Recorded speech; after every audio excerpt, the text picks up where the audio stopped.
ಕಾಂಗ್ರೆಸ್ಸಿನ ಬಹಿರಂಗ ವೇದಿಕೆಯಲ್ಲಿ ಬೆಳಗಾಮಲ್ಲಿ ಮುಖ್ಯಮಂತ್ರಿಗಳು ಹೊಡೆಯಕ್ಕೆ ಹೊರಟೋಗಿದ್ರಲ್ಲ, ಅದು ಯಾವುದೋ ಫಂಕ್ಷನಲ್ಲಿ ಯಾರೋ ಪಾಪ ಆಫೀಸರ್ಗೊಬ್ಬರಿಗೆ, ನಾರಾಯಣ ಭರಮಣಿ ಅವರು ಸ್ವಯಂ ನಿವೃತ್ತಿಗೆ ಮುಂದಾಗಿದ್ದರು. ಅದೆಲ್ಲ ಗೊತ್ತಿರೋ ಸುದ್ದಿ ಈಗ ಎಲ್ಲರಿಗೂ. ಇದು ಮುಜುಗರ ತಂದ ಮೇಲೆ ಸರ್ಕಾರ ಏನು ಮಾಡ್ತು, ಇವತ್ತು ಮುಖ್ಯಮಂತ್ರಿಗಳು ಮತ್ತು ಗೃಹ ಮಂತ್ರಿಗಳೆಲ್ಲ ಅವ್ರನ್ನ ಏನೋ ಮನವೊಲಿಸಿದ್ರಂತೆ, ಅವ್ರ ಕರ್ತವ್ಯಕ್ಕೆ ವಾಪಸ್ ಬಂದಿದ್ದಾರೆ. That's okay. ಬಟ್ ಅವ್ರು ಅದ್ರ ವಾಪಸ್ ತೊಗೋತೀನೋ ಇಲ್ಲವೋ ಅಂತ ಅವ್ರಿಗೂ ಏನೂ ಹೇಳಿಲ್ಲ, ಸರ್ಕಾರನೂ ಏನೂ ಹೇಳಿಲ್ಲ, ನಾವು ಅದನ್ನು ಒಪ್ಪಿದ್ದೀವೋ ಇಲ್ಲವೋ ಅನ್ನೋದನ್ನು ಅವರು ಏನೂ ಹೇಳಿಲ್ಲ. ಜುಲೈ 6 ತೊಗೊಳ್ಳದೇ ಇದ್ದರೆ ಅವ್ರ ಆಫೀಸರ್ ಅದನ್ನು ಅಂಗೀಕಾರ ಅಂತ ಪರಿಗಣಿಸ್ತೀವಿ ಅಂತ ಅವ್ರೇನೋ ಹೇಳೋದು. ಹಂಗಿದೆ ಸರ್ಕಾರ, ಮಾಡ್ಬೋದು, ದಟ್ಸ್ ಓಕೆ. ಬಟ್ ರಾಜಕೀಯ ಕೆಸರಾಚಾಟ ಹೇಗೆ, ಇದು ನಿಮ್ಮ ದರ್ಪದ ಪ್ರತೀಕ ಅಂತ ಅಶೋಕ್, ಮುಖ್ಯ ಸಚೇತಕ ಸರ್ಕಾರದ್ದು ಅಶೋಕ್ ಪಟ್ಟಣ್, ಇದು BJP ಕುಮ್ಮಕ್ಕಿನಿಂದಾಗಿರಬೇಕು. ಇಷ್ಟು ದಿನ ಆದಮೇಲೆ ಯಾಕೆ ಬರೆದ್ರವರು ಬರೆದ ಪತ್ರ ಈಗ ಯಾಕೆ ಬಂತು? ಮಿಸ್ಟರ್ ಅಶೋಕ್ ಪಟ್ಟಣ್, ನೀವೇನಾರು ನಮ್ಮ ನ್ಯೂಸನ್ನು ನೋಡೋರಾದರೆ ನಾನು 2 ಮಿನಿಟ್ಸ್ ಕಾಯಿರಿ, ನೀವು ಕೇಳಿದ್ದಕ್ಕೆ ಉತ್ತರ ಕೊಡ್ತೀನಿ. ಇನ್ನು ನೆಕ್ಸ್ಟ್ ಆಫೀಸರು ದೂರನ್ನು ಬರೆದಿದ್ದಾರಲ್ಲ, ಅಂದರೆ ಪತ್ರ ಬರೆದಿದ್ದಾರಲ್ಲ, ಅದರಲ್ಲಿ ಏನಂತ ಬರೆದಿದ್ದಾರೆ ಅವರು? CM ಕಾರ್ಯಕ್ರಮದಲ್ಲಿ ಮಹಿಳೆಯರು ಯಾರಕ್ಕೆ ಬಂದು ಕಬ್ಬಾಟ ತೋರಿಸಿದ್ರು, ನಾನಲ್ಲ ಇನ್ಚಾರ್ಜ್ ಇದ್ದಿದ್ದು, ಇನ್ನೊಬ್ಬರು ಆಫೀಸರು DCP ಲೆವೆಲ್ಲ SP ಲೆವೆಲ್ಲ ಯಾರೊಬ್ಬರು ಇನ್ಚಾರ್ಜ್ ಇದ್ದರು, ಅಲ್ಲಿ ಯಾರೂ ಇರಲಿಲ್ಲ. ಬಾರಯ್ಯ, ಯಾರಯ್ಯ SP ಇಲ್ಲಿ ಅಂದರು. ನಾನು ಹೋದೆ, ಯಾರೂ ಇರಲಿಲ್ವಲ್ಲ ಅಂತ ನಾನು ನಮಸ್ಕಾರ ಹಾಕ್ಕೊಂಡು ಹೋದೆ, ಒಂದು ಸಲ್ಯೂಟ್ ಹೊಡ್ಕೊಂಡು. CM ನನಗೆ ಕೈ ಎತ್ತಿ ಕಪಾಳ ಮೋಕ್ಷ ಮಾಡುವ ಉತ್ತರ ಬಂದರು. ನಾನು ಆ್ಯಕ್ಚುಲಿ ಆ ಪಥದಲ್ಲಿ ಇದ್ದಂಗಿದೆ, ನಾನು ತಪ್ಪಿಸ್ಕೊಂಡೆ, ಹಿಂದಕ್ಕೆ ಹೋಗಿ ತಪ್ಪಿಸ್ಕೊಂಡೆ. ನಾನು ಮನೆಗೆ ಹೋದಾಗ ಭಾಳ ಅವಮಾನ ಆಯಿತು, ಮೌನ ಆಯಿತು, ಮಕ್ಕಳು ಹೆಂಡತಿ ಎಲ್ಲ ಬೇಜಾರಲ್ಲಿದ್ದರು ತುಂಬ. ನನ್ನ ಇಲಾಖೆಯವರು ನೈತಿಕ ಬೆಂಬಲ ಕೊಡಲಿಲ್ಲ. ನನಗೆ ಅವ್ರ ಅರ್ಥನೇ ಆತ್ಮಸ್ಥೈರ್ಯನ ಕುಗ್ಗಿಸ್ಬಿಡ್ತು, ನನಗೆ ಅಪಮಾನ ಆಗೋಯ್ತು, ಹಂಗಾಗಿ ನಾನು VRS ತೊಗೊಂಡ್ಬಿಡ್ತೀನಿ, ದಯವಿಟ್ಟು ಬಿಟ್ಬಿಡಿ ನನ್ನನ್ನು ಅಂತ ಕಾಗದ ಬರ್ತಿದ್ದಾರಪ್ಪ ಅಲ್ವಾ? ಸೊ ಈಗ ಕ್ವಶನ್ನು ಏನು ಅಂತ, ಅದನ್ನು ಹಿಂದಕ್ಕೆ ಪಡೆಯೋದು ಬಿಡೋದು ಅವ್ರಿಗೆ ಬಿಟ್ಟಿದ್ದ ಆಫೀಸರ್ಗೆ. Now let me ask the question to mister Ashok Pattan ಎಂಬ ದೊಡ್ಡ ವ್ಯಕ್ತಿಗೆ. ನಿಮ್ಮ ಚೀಫ್ ಮಿನಿಸ್ಟರ್ ಮೇಲೆ ಈಗ FIR ಆಗಬೇಕಾ ಇಲ್ವಾ? ಆಫೀಸರ್ ಮೇಲೆ ಕೈ ಎತ್ತಿದ್ದಕ್ಕೆ. Yes, and it is a ದೂರು. ದೂರಾಗಿದೆ ಈಗ. Can this letter be treated as a ದೂರು by a third party, like ಈಗ ನೀವು ಇವತ್ತು ಮಾಡಿರೋ FIR ಪ್ರಕಾರದಲ್ಲಿ ರವಿಕುಮಾರ್ ಕೇಸ್? ಥರ್ಡ್ ಪಾರ್ಟಿ ಕೊಟ್ಟಿದ್ದಾರೆ, ತಗೊಂಡಿದ್ದೀರಿ, ಅವ್ರನ್ನ ಅರೆಸ್ಟ್ ಮಾಡಬೇಕು ಅಂತ ಹೇಳಿದ್ದಾರೆ ರವಿಕುಮಾರ್ ಅವರು. ನಿಮ್ಮಲ್ಲೇನು ಮಾಡ್ತೀರಿ? See, the gesture of the chief minister ಏನಲ್ಲಿ ಹೊಡೆಯಕ್ಕೆ ಹೋದರು, ಹೊಡೆದಿಲ್ಲ, ಪ್ರಶ್ನೆ ಬೇರೆ. ಅಲ್ಲಿ ಆಫೀಸರ್ ಏನು ಹೇಳ್ತಾರೆ, ನಾನು ಹಿಂದಕ್ಕೆ ಹಾರಿ ಪಾರಾದೆ, ಅವಮಾನ ಆಗಿದೆ ಅಂತ ಅವ್ರ ಕಾಗದದಲ್ಲಿ ಬರೀತಾರೆ.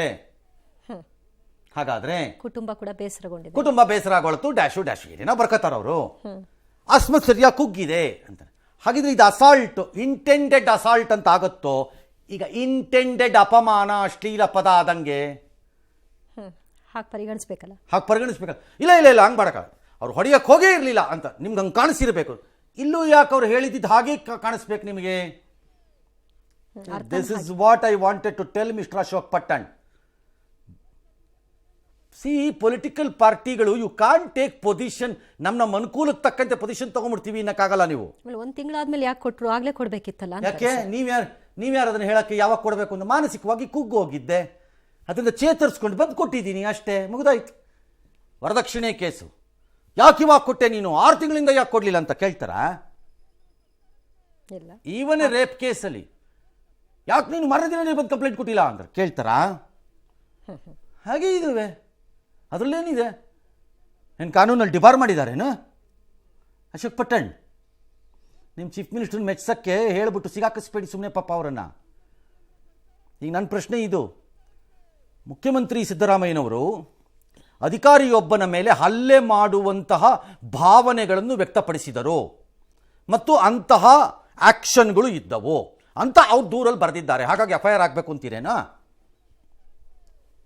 ಈಗ ಅವರೇ ಕೊಡಬೇಕು ಅಂತಿಲ್ಲ, ಬೇರೆ ಯಾರು ಕೊಟ್ಟರು? ಎಕ್ಸಾಕ್ಟ್ಲಿ, ಅವ್ರು ದೂರು ಕೊಟ್ಟಿಲ್ಲ ಆಫೀಸರು ಅಂದ್ರೆ ಬೇರೆಯವ್ರು ಕೊಡ್ಬೋದು. ಹೇಗೆ ಈ ಪ್ರಕರಣದಲ್ಲಿ ಇವತ್ತು ಕೊಟ್ಟಿರೋಂಗೆ ಆಗತ್ತಾ? ಕೆಲವು ಸರಿ ನಮ್ಮ ಸಮಾಜದಲ್ಲಿ ಕೆಲವನ್ನ, ಇದನ್ನೇ ನಾನು ಹೇಳಿದ್ದು ಆಗ, ನಾವು ಮಾಡುವ ಕೃತ್ಯಕ್ಕೆ ಅರ್ಥ ಇರಲ್ಲ ಅದು. ಮುಖ್ಯಮಂತ್ರಿಗಳು ಅಲ್ಲಿ ವೇದಿಕೆಯ ಮೇಲೆ ಆಫೀಸರ್ ಹೊಡಿಬೇಕು ಅನ್ನೋಂಥ ಮನೋಸ್ಥಿತಿಗೆ ಬಂದಿರ್ತಾರೆ ಅಂತ ಅಲ್ಲ, ಅದು ಆವೇಶ ಮತ್ತು ಉದ್ವೇಗ. ಆ ಕ್ಷಣಕ್ಕಾಗಿದೆ ಅದು ಅದನ್ನು ಹಾಗೆ ನೋಡಬೇಕು, ಹಾಗೆ ಇನ್ನೊಂದನ್ನು ನೋಡಬೇಕು. ರಾಜಕಾರಣ ಆಗ ನೋಡಕ್ ರಾಜಕಾರಣ ಹಾಗೆ ನೋಡದಿದ್ದಾಗ ನೀವು ಅನುಭವಿಸ್ಬೇಕಾಗ. ಎರಡು ಕಡೆಯಲ್ಲೂ ಹಾ ಎಸ್. ರಾಜ್ಯದಲ್ಲಿ ಹೃದಯಾಘಾತದಿಂದ ಸರಣಿ ಸಾವುಗಳಾಗ್ತಾ ಇದೆ. ರಾಜ್ಯದಲ್ಲಿ 8 ಮಂದಿ ಹೃದಯಾಘಾತಕ್ಕೆ ಬಲಿಯಾಗಿದ್ದಾರೆ. ಹಾಸನದಲ್ಲಿ 4. 1 ತಿಂಗಳ ಅವಧಿಯಲ್ಲೇ ಹಾಸನದಲ್ಲಿ 32 ಡೆತ್ ಆಗಿದೆ. ಹಾಸನ, ಮೈಸೂರು, ಕಲಬುರಗಿ, ದಾವಣಗೆರೆ, ಚಿಕ್ಕಮಗಳೂರು, ಚಿತ್ರದುರ್ಗದಲ್ಲಿ ಹಾರ್ಟ್ ಅಟ್ಯಾಕ್ಗೆ ಬಲಿಯಾಗಿದ್ದಾರೆ. ಹಾಸನದಲ್ಲಿ 43 ವರ್ಷದ ದೇವರಾಜನ್ ಅವರು ಹೃದಯಾಘಾತಕ್ಕೆ ಬಲಿಯಾದರು. ಆದರೆ ಮರಣೋತ್ತರ ಪರೀಕ್ಷೆ ವರದಿಯಲ್ಲಿ ಕರಾಳ ಸತ್ಯ ಹೊರಗೆ ಬಂದಿದೆ. ಏನು ಅಂದ್ರೆ ಆರೋಗ್ಯ ತಪಾಸಣೆಯನ್ನು ಕೂಡ ರೀಸೆಂಟ್ ಆಗಿ ಮಾಡಿಸಿದ್ರಂತೆ. ಫಿಟ್ ಅಂಡ್ ಫೈನ್ ಅಂತ ಬಂದಿತ್ತಂತೆ. ದಿನನಿತ್ಯ ವಾಕಿಂಗ್ ಹೋಗ್ತಿದ್ರಂತೆ, ಮನೆ ಊಟನೇ ಮಾಡ್ತಿದ್ರಂತೆ, ಜಂಕ್ ಫುಡ್ ಇರಲಿಲ್ವಂತೆ. ಆದರೂ ಈ ರೀತಿಯ ದುರಂತ ಸಾವಾಗಿದೆ. ಇನ್ನು ಕೋವಿಡ್ ಲಸಿಕೆಗಳಿಂದಲೇ ಸಾವಾಗ್ತಿರಬಹುದು ಎಂಬ ಸಿಎಂ ಅನುಮಾನಕ್ಕೆ ಮತ್ತೆ ದೆಹಲಿಯ ಏಮ್ಸ್ ಸ್ಪಷ್ಟನೆ ಕೊಟ್ಟಿದೆ. ಲಸಿಕೆಗೂ ಈ ಸಾವಿಗೂ ಸಂಬಂಧ ಇಲ್ಲ ಅಂತ ಹೇಳಿದೆ. ಆಲ್ ರೈಟ್ ಪಾ, ಲಸಿಕೆಗೂ ಸಾವಿಗೂ ಸಂಬಂಧ ಇಲ್ಲ, ಫೇರ್, ಅಕ್ಸೆಪ್ಟೆಡ್. ಆ ಥರ ರಿಸರ್ಚ್ ಬಂದಿದೆ. ಮತ್ತೆ ಇವರೆಲ್ಲ ಎಕ್ಸ್ಪರ್ಟ್ಸ್ ಹೇಳಿದ್ಮೇಲೆ ನಾವು ಕೇಳೋಣ, ತೊಂದರೆ ಇಲ್ಲ ಅದ್ರಲ್ಲಿ ನಮಗೆ. ನಾನು ಒಪ್ಕೋತೀನಿ ಅದನ್ನ ಆ್ಯಕ್ಚುಲಿ ಹೇಳ್ಬೇಕು ಅಂದರೆ. But can AIIMS tell me ಕಡಾಖಂಡಿತವಾಗಿ ಎಂದಿಗೂ ಯಾವತ್ತಿಗೂ ಎಂದೆಂದಿಗೂ ಯಾವುದೇ ವ್ಯಾಕ್ಸಿನ್ನಲ್ಲಿ ಯಾವುದೇ ಅಡ್ಡ ಪರಿಣಾಮಗಳು ಇರಲು ಸಾಧ್ಯವೇ ಇಲ್ಲ ಯಾರಿಗೂ ಅಂತ ಹೇಳಬಹುದು? ಕೊಡೋ ಆರಂಭದಲ್ಲೇ ಅದೊಂದು ಹೇಳಿದ್ರಲ್ಲ ಸರ್, ಸೈಡ್ ಎಫೆಕ್ಟ್ಸ್ ವಿಷಯವಾಗಿ ಹೇಳಿದ್ರು ತಾನೆ. ಯಾಕೆ ಮರ್ತು ಬಿಟ್ರಿ ಎಲ್ಲಾರದನ್ನ? ಸಿ, ನೋಬಡಿ ಈಸ್ ಸೇಯಿಂಗ್ ಈ ದೇಶದ ಈಗ 26 ಕೋಟಿ 50 ಕೋಟಿ ವ್ಯಾಕ್ಸಿನ್ ಕೊಟ್ಟಿದ್ರೆ 50 ಕೋಟಿ ಜನ ಸಾಯ್ತಾರೆ ನಾಳೆ, ಅದರಿಂದ ಯಾರೂ ಹೇಳ್ತಿಲ್ಲ. ಸಮಥಿಂಗ್ ಈಸ್ ರಾಂಗ್ ಅಪ್ಪ ಈ ಡೆತ್ಗಳಲ್ಲಿ ಅಂತ ಹೇಳ್ತಿದ್ದೀವಿ. ಅದೇನು ಅನ್ನೋದು ಗೊತ್ತಾಗ. ಹಾ, ಅದನ್ನ ವ್ಯಾಕ್ಸಿನ್ ಅಂತ ಕೆಲವರು ಅಲ್ಲ ಏನು ಅನ್ನೋದಾರು ಗೊತ್ತಾಗ್ಬೇಕಲ್ಲ. ಈಗ ಹೇಳ್ರಪ್ಪ ಏಮ್ಸ್ ಅವರು, ಎಂದೆಂದಿಗೂ ಸಾಧ್ಯನೇ ಇಲ್ಲ any vaccine there are no side effects ಹೇಳ್ಬಿಡ್ರಪ್ಪ, ನೋಡೋಣ. ಅಲ್ರಿ, ನಾರ್ಮಲ್ ಮಾತ್ರೆಗಳು ಮತ್ತು ಔಷಧಿಗಳಿಗೆ ಸೈಡ್ ಎಫೆಕ್ಟ್ಸ್ ಇದೆ, ತಗೊಂಡವ್ರಿಗೆಲ್ಲ ಆಗತ್ತಾ? ಇಲ್ಲ, ಕೆಲವ್ರಿಗಾಗತ್ತೆ, ಕೆಲವ್ರಿಗಾಗಲ್ಲ. ಹಾಗೆ ನಮಗೆ ಗೊತ್ತಿಲ್ಲ. ಕೇಳಿದ್ರೆ ಸುಮ್ಮನೆ ಎಲ್ಲ ತಿಪ್ಪೆ ಸಾರಿಸೋದ್ರಲ್ಲೇ ಇದ್ದೀರಿ. ಏನೂ ಆಗಿಲ್ಲ. ಕೆಚ್ಚಿಗೆ ಮಾತಾಡಿದ್ರೆ ಅವನು ಭಯ ಹುಟ್ಟಿಸ್ತಾ ಇದ್ದಾನೆ. ಭಯ ಹುಟ್ಟಿಸೋ ಕ್ವಶನೇ ಇಲ್ಲ ಇಲ್ಲಿ. ಭಯ ಹುಟ್ಟುತ್ತಾ ಇರೋದು ನಮಗೆ ಹೇಗೆ ಅಂತ ಹೇಳ್ಬಿಡ್ತೀನಿ. 1 ನಿಮಿಷ ಟೈಮ್ ಆದರೂ ಪರವಾಗಿಲ್ಲ. ಈ ವ್ಯಕ್ತಿ ಆರೋಗ್ಯ ತಪಾಸಣೆಯಲ್ಲಿ ಆರೋಗ್ಯವಾಗಿದ್ರು. ಹೌದು ಸರ್, ರೀಸೆಂಟ್ ಆಗಿ ರೀ, ನನ್ನ ಕೇಸೇ ತಗೊಳ್ರಿ. 2 ವರ್ಷದ ಹಿಂದೆ ಚೆಕ್ ಮಾಡಿಸಿದಾಗ 0 ಪರ್ಫೆಕ್ಟ್. 2 ವರ್ಷದ ನಂತರ ಮಾಡಿಸಿದಾಗ 99% ಬ್ಲಾಕು. ನನ್ನ ಕೇಸೇ ಕೊಡ್ತೀನಿ ತಗೊಳ್ಳಿ. 2 ವರ್ಷದ ಹಿಂದೆ ಅಂಟಾರ್ಟಿಕಾಗೆ ಹೋಗಿ ಹಿಮದ ಪರ್ವತಗಳು ಹತ್ತು ಬಂದಿದ್ದೀನಿ, ಗೊತ್ತಿಲ್ಲ, ಆರಾಮಾಗಿದೆ. 2 ವರ್ಷದ ಹಿಂದೆ. 2 ವರ್ಷದ ನಂತರ ಯಾವುದೋ ಅನುಮಾನಕ್ಕೆ ಹೋದರೆ ಪುಣ್ಯ ಅನುಮಾನ ಬಂತು, ನನ್ನ ಕೇಸಲ್ಲಿ ಹೋದ್ವಿ. 3 ವಾಲ್ವು 90% 95% ಬ್ಲಾಕ್ಡ್. ಹಾಗಾಗಿ ವಿ ಎಕ್ಸಾಕ್ಟ್ಲಿ ನೋ, ನಾವು ನಿನ್ನೆ ಟೆಸ್ಟ್ ಮಾಡಿಸಿದ್ರು ನಾಳೆ ನಮ್ಗೆ ಹಾರ್ಟ್ ಅಟ್ಯಾಕ್ ಆಗಬಾರ್ದು ಅಂತ ಏನಿಲ್ಲ. ಅದು ನಮಗೂ ಅರಿವಿದೆ. ಈ ಪ್ರಕರಣದಲ್ಲಿ ಪಾಪ ಅವ್ರು ಆರೋಗ್ಯವಾಗಿದ್ದರು, ದಿನನಿತ್ಯ ವಾಕಿಂಗ್ ಮಾಡ್ತಿದ್ರು, ಜಂಕ್ ಫುಡ್ ಇಂದ ದೂರ ಇದ್ರು. ಸೊ ಈಗ ಏನು ಹೇಳ್ತಾರೆ, ದಿ ಸೋ ಕಾಲ್ಡ್ ಘನತೆವೆತ್ತ ಪರಿಣಿತರನಿಗೆ ನಾವು ಕೇಳ್ಬಿಟ್ರೆ ಏನು ಹೇಳ್ಬಿಡ್ತಾರೆ? ಹ್ಯಾಬಿಟ್ಸ್ಗಳ ಬಗ್ಗೆ ಮಾತಾಡಿದ್ರು. ಇವ್ರದ್ದು ಯಾವುದೂ ಇಲ್ಲ ಅಂದರೆ ಯಾವುದೂ ಇಲ್ವಾ? ಓಕೆ, ಹಾಗಿದ್ರೆ ಅದು ಹೆರಿಡಿಟರಿ ಬಿಟ್ಬಿಡಿ. ಅದು ನಾರ್ಮಲ್ ಆಗಿದೆ, ನ್ಯಾಚುರಲ್ ಡೆತ್. ಇದಿಲ್ಲ ಅಂದ್ರೆ ಅದು ನ್ಯಾಚುರಲ್. ಸರ್ ಅವನು ಹೋಗ್ಬಿಟ್ಟ ಸರ್ ಪಾಪ, ಏನು ಮಾಡ್ತೀನಿ, ಒಂಚೂರು ಸಿಗರೇಟ್, ಹಾಗಾದ್ರೆ ಸಿಗರೇಟ್ ಬಿಡಿ, ಧೂಮಪಾನ. ಸರ್ ಅವ್ನು ಸಿಗರೇಟ್ ಸೇರ್ತಿರಲಿಲ್ಲ ಸರ್, ಮತ್ತೆ ಏನಲ್ಲ ಲೈಟಾಗಿ ಫ್ರೆಂಡ್ಸ್ ಜೊತೆ ಹೋದಾಗ ಅಲ್ಲೊಂದು ಇಲ್ಲೊಂದು ಗುಂಡು ಪಂಡು, ಅದು ಮದ್ಯಪಾನ ಬಿಟ್ಬಿಡಿ. ಅದು ಮದ್ಯಪಾನದಿಂದಾನೆ ಡೆತ್ ಅದು. ಸರ್ ಅವ್ನು ಮದ್ಯಪಾನನೂ ಇಲ್ಲ, ಧೂಮಪಾನನೂ ಇಲ್ಲ, ಯಾವ ಪಾನನೂ ಇಲ್ಲ ಸರ್, ಅವನು ಜಂಕು ಇಲ್ಲ, ಪಂಕು ಇಲ್ಲ, ಪುಡ್ಡು ಇಲ್ಲ ಸರ್ ಅವನು ಅಂತ. ಹೌದಾ? ಹಾಗಾದ್ರೆ ಅದು ಹೆರಿಡಿಟ್ರಿ. ಎಲ್ಲದಕ್ಕೂ ನೀವು ಒಂದೊಂದು ರೀಸನ್ ಇಟ್ಕೊಂಡು ಬರೋದಾದರೆ ನಮಗೆ ಬಂದಿರೋ ಪ್ರಾಬ್ಲಮ್ ಏನು ಅಂತ ಹೇಳ್ತೀನಿ. ಸಿ, 3-4 ವರ್ಷದ ಹಿಂದೆ ಅಂದರೆ ಪ್ರೀ ಕರೋನಾನಲ್ಲಿ ನಾವು ಹೃದಯಾಘಾತ ಆಗಲೂ ಕೇಳಿಸ್ಕೋತಿದ್ವಿ, ಆಗಲೂ ನಮಗೆ ಬೇಕಾದವರು ಸತ್ತಿದ್ದಾರೆ ಹೃದಯಾಘಾತದಲ್ಲಿ. ನಾವು ಸತ್ತಿಲ್ಲ ಅಂತೇನು ಹೇಳ್ತಿಲ್ಲ, ಹೃದಯಾಘಾತ ಆಗಲೇಬಾರ್ದು ಅಂತ ನಿಯಮ ಏನಿಲ್ಲ ಇಲ್ಲಿ. ಆದರೆ ನೀವು ಗಮನಿಸಿರಿ, ಎಕ್ಸ್ಪರ್ಟ್ಸ್ಗೂ ನಾನು ಕೈ ಮುಗಿದು ಕೇಳ್ಕೊಳ್ಳೋದು ಇದು ಒಂದನ್ನೇ ಗಮನಿಸಿ. ಇಷ್ಟು ವಿಡಿಯೋ ನೋಡ್ತೀವಲ್ಲ, ಎಲ್ಲರದ್ದು ಒಂದೇ ಥರ ಇದೆ. ಏನು ಹೇಳಿ ಅದು?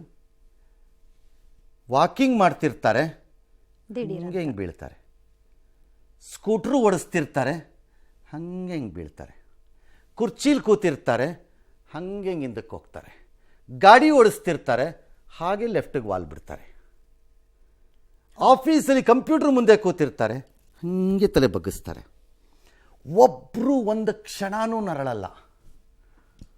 ಆ ಸಿಂಪ್ಟಮ್ಸೇ ನೀವು ಗೊತ್ತೇ ಗಮನಿಸಿ ಬೇಕಾರೆ, ಇಷ್ಟು ಸಾವುಗಳನ್ನು ನೋಡ್ಕೊಂಬಂದಿದ್ದೀನಿ, ಒಬ್ಬ ಒಂದು ಕ್ಷಣನೂ ನರಳಲ್ಲ. ಅದೆಂಥ ಸಾವಂದರೆ ಹಾಗೆ. ಇದನ್ನ ಪ್ರೀ ಕರೋನಾನಲ್ಲಿ ನಾವು ನೋಡ್ತಿದ್ವೋ? That is all is my worry ಇವತ್ತು. ಹೌದು. ಯಾಕಿದು ಹೀಗಾಗ್ತಾ ಇದೆ? ಬಿದ್ದು ಬಾಯಲ್ಲೆಲ್ಲ ಎಂಜಿಲೋ ನೊರೇನೋ ಬಂದು ವಿಲವಿಲ ಒದ್ದಾಡಿ ಒಂದು ಯಾರೋ ಹಿಂಗೆ ಹೊಡೆದು ಮಾಡಿ ಎಲ್ಲ ಮಾಡಿ ಸತ್ತ ಅಂದರೆ ಏನೋ ಸಾರ್ ಅನ್ಬೋದು. ಇಷ್ಟು ಕೇಸ್ ನೋಡಿದಿರಲ್ಲ ನೀವು, ಗಮನಿಸಿ. ಎಲ್ಲ ಕೇಸಲ್ಲಿ ಕುದುರೆ ಮೇಲೆ ಕೂತಿದ್ದ, ಹಾಗೇ ಬಗ್ಗಿಬಿಟ್ಟ. ಡಾನ್ಸ್ ಮಾಡ್ತಾ ಇದ್ದಳು, ಹಾಗೆ ಬಿದ್ದು ಹೋದಳು. ಕಾಫಿ ಕುಡಿತಾ ಇದ್ರು, ಹಾಗೆ ಇಟ್ಬಿಟ್ಟು. ನೀವು ಗಮನಿಸಿ, ಒಬ್ರೂ ಒಂದು ಕ್ಷಣನೂ ನರಳಲ್ಲ ಈ ಕೇಸ್ಗಳಲ್ಲಿ. ಅದೇ ಇವಾಗ ಪ್ರಶ್ನೆ ಆಗ್ತಿರೋದು. ನಾವೇನು ಅನ್ಕೋಬೇಕು? ನಾವು ಪರಿಣಿತರ ಅಲ್ಲ, ಬಟ್ ನಮ್ಗೇನು ಅನ್ನಿಸ್ಬೇಕು ಇದು? ಎಸ್, 5 ವರ್ಷವೂ ನಾನೇ ಸಿಎಂ ಅಂತ ಮುಖ್ಯಮಂತ್ರಿಗಳು ಹೇಳಿದ್ರು, ಡಿಸಿಎಂ ಅಸಹಾಯಕತೆ ತೋರಿದ್ರು. ಅದಾದ ನಂತರವೂ ಕೂಡ ಈಗ ಕಾಂಗ್ರೆಸ್ನಲ್ಲಿ ಕೆಲ ನಾಯಕರುಗಳು ಎರಡೂ ಬಣಗಳಲ್ಲಿ ಮಾತುಗಳನ್ನ ಮಾತ್ರ ನಿಲ್ಲಿಸ್ತಿಲ್ಲ. ಯಾರೇನು ಹೇಳಿದ್ರು ನೋಡಿ. ರೈಟ್ ಟೈಮ್ ಹೇಳಬೇಕು, ಹೇಳಿದ್ದೀವಿ. ರೈಟ್ ಟೈಮಿಗೆ ಅವಶ್ಯಕತೆ ಇದೆ, ಕಾಲ ಕೂಡು ಬಂದಿದೆ, ಹೇಳ್ತಾ ಇದ್ದೀವಿ. ಮುಖ್ಯಮಂತ್ರಿ ಸಾಹೇಬರ ಅಭಿಪ್ರಾಯ, ಅವ್ರ ಶಕ್ತಿಗೆ ಅವ್ರು ಹೇಳಿದ್ದಾರೆ. ನನಗೆ ನೋಟಿಸ್ ಕೊಟ್ಟು ಎಲ್ಲೂ ಮಾತಾಡಬಾರ್ದು, ಬಾಯಿಗೆ ಪ್ಲಾಸ್ಟರ್ ಹಾಕು ಅಂತ ಹೇಳವ್ರೆ. ನೀವು ನನಗೆ ಪ್ಲಾಸ್ಟರ್ ಬಿಚ್ಚಿ ಬಿಚ್ಚಿ ಬಿಚ್ಚಿ ಹೇಳಿ ಅಂದರೆ ನಾನು ಏನು ಮಾಡೋದ? ನಾನು ಎಲ್ಲರೂ ಪಕ್ಷದಿಂದನೇ ಎಲ್ಲ. ಇವತ್ತು ಯಾರೇ ಮುಖ್ಯಮಂತ್ರಿಗಳಾಗಿರ್ಬೋದು, ಯಾರೇ ಪ್ರಧಾನಮಂತ್ರಿಗಳಾಗಿರ್ಬೋದು, ಬಹುತೇಕ ಪಕ್ಷದ ವ್ಯವಸ್ಥೆ ಒಳಗಡೆನೆ ಎಲ್ಲರೂ ಕೂಡ ಆಯ್ಕೆ ಆಗಿರ್ತಕ್ಕಂಥದ್ದು. ನನಗೊಂದು ಆಸೆ, 150ಕ್ಕೆ ಹೆಚ್ಚು ಸ್ಥಾನ ನಾವು ಗೆಲ್ತೀವಿ. ನೆಕ್ಸ್ಟ್ ಪೂರ್ಣ ಪ್ರಮಾಣ ಸಿದ್ದರಾಮಯ್ಯ ಆಡಳಿತವನ್ನು 100% 5 ವರ್ಷ ಸಿದ್ದರಾಮಯ್ಯ ಸಾಹೇಬ್ರವ್ರು ಮುಖ್ಯಮಂತ್ರಿಗಳಿರ್ತಾರೆ. ಸಿದ್ದರಾಮಯ್ಯನವರು ಡಿಕೆ ಅವರು ಅನ್ಯೋನ್ಯವಾಗಿದ್ದಾರೆ. ಸಿದ್ದರಾಮಯ್ಯನವರೇ 5 ವರ್ಷ ಮುಂದುವರೆದರೆ ಡಿಕೆ ಅವರು ಬೇಜಾರು ಮಾಡ್ಕೊಳ್ಳೋದಲ್ಲ, ಡಿಕೆ ಅವ್ರನ್ನ ಮಾಡಿ ಸಿದ್ದರಾಮಯ್ಯನವರ ಬೇಜಾರು ಹೇಳಿದ್ದಾರೆ. ಅವ್ರು ಗಟ್ಟಿಯಾಗಿದ್ದಾರೆ, ಎಲ್ಲ ಶಾಸಕರ ಬೆಂಬಲ ಇದೆ. ಅವ್ರು ಎಲೆಕ್ಟೆಡ್ ಪ್ರೆಸಿಡೆಂಟ್ ಅಲ್ಲ, ಸಹಾಯಕ ಅಂತ ಏನಿಲ್ಲ. ಅವರು ಅನ್ಯೋನ್ಯವಾಗಿದ್ದಾರೆ, ಪ್ರಾಬ್ಲಮ್ ಸಾಲ್ವ್. ಚಲುವರಾಯಸ್ವಾಮಿ ಬಿಡಿ, ಹಂಗೆ ಹೇಳಿದ್ರೆ ಹಂಗೆ ಸಿಗಾಕತ್ತೀನಿ, ಹಿಂಗೆ ಹೇಳಿದ್ರೆ ಹಿಂಗೆ ಸಿಗಾಕತ್ತೀನಿ, ಯಾಕಪ್ಪ ಗ್ರಾಚಾರ ಮಧ್ಯೆ ಇದ್ಬಿಟ್ರೆ ಸಾಕು ಬಚಾವ್ ಬಿಡೋಣ ಅನ್ನೋ ಪರಿಸ್ಥಿತಿಲಿ ಭಾಳ ಜನ ಇದ್ದಾರೆ ಕಾಂಗ್ರೆಸ್ಸಲ್ಲಿ, ಇನ್ಕ್ಲೂಡಿಂಗ್ ಚಲುವರಾಯಸ್ವಾಮಿ. ಅಡ್ಗೋಡೆ ಮೇಲೆ ದೀಪ ಏನು ಮಾಡ್ತಾರೆ ಪಾಪ ಅವರು? ಹೇಳಿ, ಬ್ಯಾಲೆನ್ಸ್ ಮಾಡಬೇಕು. ಏನು ಮಾಡಬೇಕು ಹೇಳಿ? ಡಿ ಕೆ ಶಿವಕುಮಾರ್ ವಿರುದ್ಧವಾಗಿ ಹೋಗೇ ಬಿಡೋಣ ಅಂತ ಕಡೆಗೆ ನಮ್ಮ ಹಳೆಯ ಸಿದ್ದರಾಮಯ್ಯನ ಫ್ರೆಂಡ್ಶಿಪ್ ಇಟ್ಕೊಂಡು ಅಂತಂದರೆ ಏನ ಗೌಡ್ರೊಬ್ರು ಸಿ ಎಮ್ ಆಗ್ತಾರೆ ಅಂತ ಹೊರಟ್ರೆ ಅದಕ್ಕೆ ಸಪೋರ್ಟ್ ಮಾಡೋಕ್ಕೂ ನೀನು ಆಗದೆ ಇರೋಂತಹ ಜಾತಿ ಇದಾಗ್ಬಿಟ್ಟಿಯಲ್ಲ, ವಿರೋಧಿ ಆಗ್ಬಿಟ್ಟಿಯಲ್ಲ ಕಟ್ಕೋಬೇಕು ಹಂಗಂತಾರೆ. ಈ ಕಡೆ ಸಿದ್ದರಾಮಯ್ಯನ ಬೇಡ ಬಿಟ್ಬಿಟ್ಟು, ಸಿದ್ದರಾಮಯ್ಯನ ಬಿಟ್ಬಿಟ್ಟು ಡಿ ಕೆ ಜೊತೆನೇ ಹೋಗ್ಬಿಡೋಣ ಅಂತಂತಂದರೆ ಅವ್ರ ಜೊತೆನೇ ಬಂದು ಅವರೇನೇ ಹಿಡ್ಕೊಂಡು ನಿನ್ನ ಮೇಲೆ ಕಾಂಗ್ರೆಸ್ ಒಳಗೆ ನುಗ್ಗಿ ಈಗ ಹಿಂಗೆ ಮಾಡಿದ್ಯಲ್ಲಪ್ಪ, ಏನೇ ಜಾತಿ ಮೋಹ ನಿಂದು ಅಂತಾರೆ. ಏನು ಮಾಡ್ಬೇಕು ಈಗ ಪಾಪ ಅವ್ರು? ಹೇಳಿ ಹಂಗಾರೆ. ಈಗ ನಾನು ಆ ಜಾಗದಲ್ಲಿ ಇದ್ದಿದ್ರು ಏನು ಮಾಡೋಕ್ಕಾಗ್ತಿತ್ತು ನನ್ನ ಕೈಯಲ್ಲಿ? ಅನಿವಾರ್ಯ. ಇದು ಬಿ ಜೆ ಪಿಯವ್ರದ್ದು ಪಕ್ಷದ ಒಳಗಡೆ ಇರೋ ಭಿನ್ನಮತ ಎಲ್ಲ ಸರಿ ಮಾಡ್ಕೊಳ್ಳೋಕ್ಕೆ ನಾಳೆ ಮೀಟಿಂಗ್ ಎಲ್ಲ ಕರೆದಿದ್ದಾರಂತೆ. ಕರ್ಕೊಳ್ಳಿ, ಸಾಲ್ವ್ ಮಾಡ್ಕೊಳ್ಳಿ. ನಿಮಗೆ ತಾಕತ್ತಿದ್ರೆ ಸರಿ ಮಾಡ್ಕೊಳ್ಳಿ, ನಿಮಗೆ ಮಾನ ಮರ್ಯಾದೆ ಅಂತಿದ್ರೆ ಪಕ್ಷ ಕಟ್ಕೊಳ್ಳಿ. ಬೇರೆಯವ್ರ ಭವಿಷ್ಯ ಹೇಳ್ತಾ ಇರ್ತಾರೆ. ಅಲ್ಲಿ ಡೆಲ್ಲಿನಲ್ಲಿ ನಿತಿನ್ ಗಡ್ಕರಿ ಹತ್ರ ಕುಮಾರ್ ಬಂಗಾರಪ್ಪನವ್ರು ಹೋಗಿ ಇದು ಮುಂದುವರಿಸಬಾರ್ದು ವಿಜಯೇಂದ್ರನ ಅಂತ ದೂರು ಕೊಟ್ಬಿಟ್ಟಿದಾರಂತೆ. ರೈ ಕುಮಾರ್ ಬಂಗಾರಪ್ಪ ಯಾರ್ರೀ ಇದನ್ನು ತೀರ್ಮಾನ ಮಾಡೋಕ್ಕೆ? ಯಾವ ಲೆವೆಲ್ಗಳನ್ನು ಮಾತಾಡ್ತಿದ್ದೀರಿ? ನಿತಿನ್ ಗಡ್ಕರಿಗೆ ಹೋಗಿ ಹೇಳಿದ್ರೆ ಅವ್ರು ಏನ್ರೀ ಮಾಡ್ತಾರೆ? ಏನು ಜೋಕ್ಗಳ್ರಿ? ಡೆಲ್ಲಿಗೆ ಹೋಗಿ ಬೊಕ್ಕೆ ಕೊಟ್ಟು ಫೋಟೋ ಹಾಕಿಸ್ದವ್ರೆಲ್ಲ ನಾ ದೊಡ್ಡ ಲೀಡ್ರು ಚರ್ಚೆ ಮಾಡಿದ್ದೀನಿ ಅಂತ ಬಂದು ನಮ್ಮ ಹತ್ರ ಬುರುಡ ಬಿಡ್ತೀರಲ್ಲ. ನನಗೆ ಗೊತ್ತಿಲ್ವೇನ್ರಿ ನಿಮ್ಮ ಡೆಲ್ಲಿ ವ್ಯವಹಾರಗಳು ಹೆಂಗೆ ನಡೀತವೆ ಅಂತ? ಕಾರಿಡಾರಲ್ಲಿ ಹೋಗೋವಾಗ ಬೊಕ್ಕೆ ಕೊಡೋ ಗಿರಾಕಿಗಳು